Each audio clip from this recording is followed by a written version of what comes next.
जब उलझन हो जाए जिंदगी के साथ से तो जुड़ना कहानी वाली रात से। शहरयार ने कहा कि जब तक तुम मुझे यह बात न बताओगे तब तक मुझे चैन न आएगा। सहजमा ने बेवश होकर अपनी बेगम के कुकर्म का सविस्तार वर्णन किया और कहा कि मैं इसी कारण दुखी रहता था। शहरयार ने कहा, भैया यह तो तुमने बड़े आश्चर्य की असंभव सी बात बताई। यह तो तुमने बड़ा अच्छा किया कि ऐसी व्याभिचारिणी को उसके प्रेमी से ही डाला। इस मामले में कोई तुम्हें अन्यायी नहीं कह सकता। मैं तुम्हारी जगह होता तो मुझे एक स्त्री को मारने से संतोष न होता, मैं 1000 स्त्रियों को मार डालता। बताओ कि मेरे बाहर जाने पर यह शोक किस प्रकार दूर हुआ। सहजमा ने कहा, मुझे यह बात कहते डर लगता है कि कहीं ऐसा न हो कि यह सुनकर आपको मुझसे भी अधिक दुख हो। शहरयार ने कहा कि भाई तुमने यह कहकर मेरी उत्कंठा और बढ़ा दी। मुझे अब इसे सुने बगैर चैन न आएगा, इसलिए यह बात जरूर बताओ। बेवश होकर सहजमा ने मसूद और 10 दासियों और बेगम का सारा हाल बताया और बोला, यह घटना मैंने अपनी आंखों से देखी है और समझ लिया है कि सारी स्त्रियों के स्वभाव में दुष्टता और पाप होता है और आदमी को चाहिए कि उनका भरोसा न करे। मुझे यह सारा कांड देखकर अपना दुख भूल गया और इसलिए मैं निरोगी और प्रसन्नचित दिखाई देता हूँ। यह हाल सुनकर भी शहरयार को अपने भाई के कथन पर विश्वास न हुआ। वह क्रुद्ध स्वर में बोला, क्या हमारे देश की सारी बेगमें व्यभिचारिणी हैं? मुझे तुम्हारे कहने का विश्वास नहीं होगा जब तक मैं खुद अपनी आंखों से यह न देख लूं। संभव है तुम्हें भ्रम हुआ हो। सहजमा ने कहा, भाई साहब आप खुद देखना चाहते हैं तो ऐसा कीजिए कि दोबारा शिकार के लिए आज्ञा दीजिए। हम आप दोनों फौज के साथ शहर से कूचकर बाहर चले, दिन भर अपने खेमों में रहें और रात को चुपचाप इसी मकान में आ बैठे। फिर निश्चय ही आप वो सारा व्यापार अपनी आंखों से देख लेंगे जो मैंने आपको बताया है। शहरयार ने यह बात स्वीकार करके दरबारी को आज्ञा दी कि कल मैं फिर शिकार को जाऊंगा। अतः दूसरे दिन प्रातः काल ही दोनों भाई शिकार को चले और शहर के बाहर जाकर अपने खेमों में ठहरे। जब रात हुई तो शहरयार ने मंत्री को बुलाकर आज्ञा दी कि मैं एक ज़रूरी काम से जा रहा हूँ, तुम फौजी के किसी आदमी को यहाँ से जाने न देना। तत्पश्चात दोनों भाई घोड़ों पर सवार होकर गुप्त रूप से शहर में आ गए और सवेरा होने के पहले ही सहजमा के उसी महल की खिड़की में आ बैठे जिसमें से सहजमा ने सारा कांड देखा था। सूर्योदय के पूर्व ही महल का चोर दरवाजा खुला और कुछ देर में बेगम अपने उन्हीं स्त्री वेशधारी हफ्सियों के साथ वहां से निकलकर बाग में आई और मसूद को पुकारा।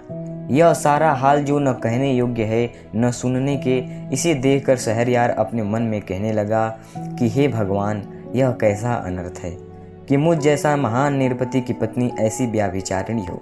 फिर वह सहजमा से बोला कि यह अच्छा रहेगा कि हम इस क्षण भंगुर संसार को, जिसमें एक क्षण आनंद का होता है और दूसरा दुख का, छोड़ दें और अपने देशों और सेनाओं का परित्याग करके अन्य देशों में शेष जीवन काटें और इस घटित व्यापार के बारे में किसी से कुछ न कहें।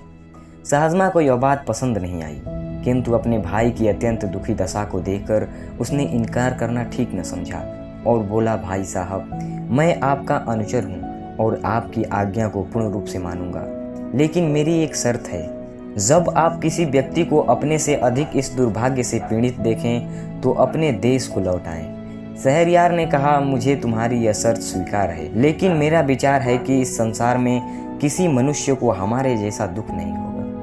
सहजमा ने कहा, थोड़ी सी ही यात्रा करने पर आपको इस बात का पता अच्छी तरह से चल जाएगा। अतः वे दोनों छुपकर एक सुनसान रास्ते से नगर के बाहर एक ओर को चले। दिन भर चलने के बाद रात को एक पेड़ के नीचे लेटकर सो गए। दूसरे दिन प्रातः वे वहां से भी आगे चले और चलते चलते एक मनोरम वाटिका में पहुंचे जो एक नदी के तट पर बनी हुई थी। इस वाटिका में दूर दूर तक घने और बड़े बड़े वृक्ष लगे हुए थे। वहां एक वृक्ष के नीचे बैठकर वे सुस्ताने लगे। थोड़ी ही देर हुई थी कि एक भयानक शब्द सुनकर दोनों अत्यंत भयभीत हुए और कांपने लगे। कुछ देर में देखा कि नदी के जल में दरार हुई और उसमें से एक काला खंभा निकलने लगा। वह खंभा इतना ऊंचा हो गया कि उसका ऊपरी भाग आकाश के बादलों में लुप्त हो गया। यह कांड देखकर दोनों भाई और भी भयभीत हुए और एक ऊंचे वृक्ष पर चढ़कर उसकी डालियों और पत्तों से छुपकर बैठ गए। उन्होंने देखा कि काला खंभा नदी के तट की ओर बढ़ने लगा और तट पर आकर एक महाभयानक दैत्य के रूप में परिवर्तित हो गया। अब वे दोनों और भी घबराए और एक और ऊंची डाल पर जा बैठे। दैत्य नदी तट पर आया तो उन्होंने देखा कि उसके सिर पर एक शीशे का बड़ा और मजबूत संदूक है जिसमें पीतल के 4 ताले लगे हैं। दैत्य ने नदी तट पर आकर सिर से संदूक उतारा और उसी वृक्ष के नीचे रख दिया जहां दोनों भाई छुपे हुए थे। फिर उसने कमर से लटकती हुई 4 चाबियों से संदूक के चारों ताले एक एक करके खोला।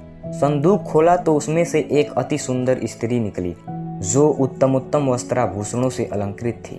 दैत्य ने स्त्री को प्रेम दृष्टि से देखा और कहा, प्रिय, तू सुंदरता में अनुपम है। बहुत दिन हो गए जब मैं तुझे तेरे विवाह की रात को उड़ा लाया था। इस सारे काल में तू बड़ी निष्कलंक और मेरे प्रति वफादार रही। मुझे इस समय बड़ी नींद आ रही है, इसलिए तेरे निकट सोना चाहता हूँ। यह कहकर वह महाभयानक आकृति वाला दैत्य उस स्त्री की जंघा पर सिर रखकर सो गया। उसका शरीर इतना विशाल था कि उसके पांव नदी के जल को छू रहे थे। सोते समय उसकी सांस का स्वर ऐसा हो रहा था जैसे बादल गरज रहे हों। सारा वातावरण उस ध्वनि से कंपायन हो रहा था। एक बार संयोग से जब स्त्री ने ऊपर की ओर देखा तो उसे पत्तियों में छुपे हुए दोनों भाई दिखाई दिए। उसने दोनों को नीचे उतरने का संकेत किया। उसके उद्देश्य को समझकर दोनों का भय और बढ़ा।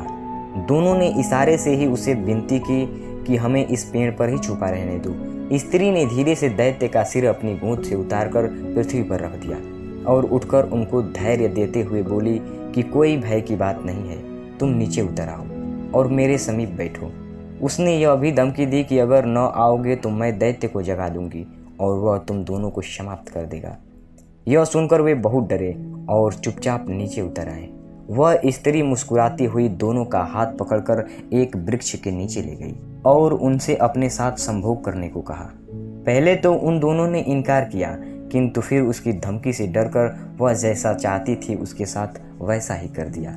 इसके बाद स्त्री ने उनसे उनकी एक एक अंगूठी मांग ली। फिर उसने एक छोटी सी संदूकची निकाली और उनसे पूछा कि जानते हो इसमें क्या है और किस लिए है? उन्होंने कहा, हमें नहीं मालूम, तुम बताओ इसमें क्या है।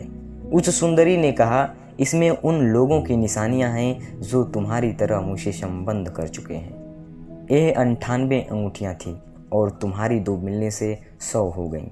इस दैत्य की इतनी कड़ी निगरानी के बाद भी मैंने 100 बार ऐसी मनमानी की है। यह दुराचारी दैत्य मुझ पर इतना आसक्त है कि क्षण भर के लिए भी मुझे अपने से अलग नहीं करता और बड़ी देखभाल के साथ मुझे इस शीशे के संदूक में छुपाकर समुद्र की तलहटी में रहता है। लेकिन उसकी सारी चालाकी और रक्षा प्रबंध पर भी मैं जो चाहती हूँ वह करती हूँ और इस बेचारे का सारा प्रबंध बेकार हो जाता है। अब मेरे हाल से तुम समझ लो कि स्त्री जब कामासक्त होती है तो कोई भी उसे दुष्कर्म से रोक नहीं सकता। इसके पश्चात वह उनकी अंगूठियां लेकर अपनी जगह आई। उसने दैत्य का सिर फिर अपनी गोद में रख लिया और इन दोनों को संकेत किया कि चले जाओ। दोनों वहां से चल दिए और जब बहुत दूर निकल गए तो सहजमा ने अपने बड़े भाई शहरयार से कहा, देखिए, इतनी सुरक्षा और कड़े प्रबंध पर भी यह स्त्री अपने मन की अभिलाषा पूरी कर रही है। यह भी देखिए कि दैत्य को उस पर कितना विश्वास है और वह उसकी निष्कलंकता की कैसी प्रशंसा कर रहा था।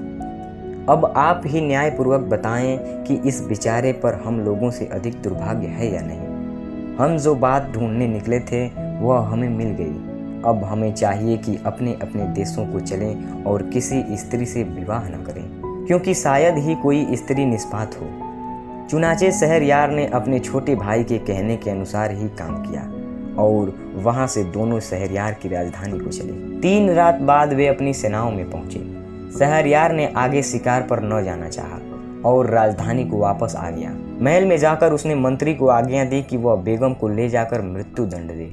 मंत्री ने बादशाह की आज्ञा अनुसार ऐसा ही किया। फिर शहरयार ने 10 व्याभिचारिणी दासियों को अपने हाथों से मार डाला। इसके बाद शहरयार ने सोचा कि कोई ऐसा उपाय करूं कि विवाह के बाद मेरी बेगम कुकर्म का अवसर ही ना पा सके। अतः उसने निश्चय किया कि रात को विवाह करूं और सवेरे ही बेगम को मरवा दूं। तत्पश्चात उसने अपने भाई सहजमा को विदा किया।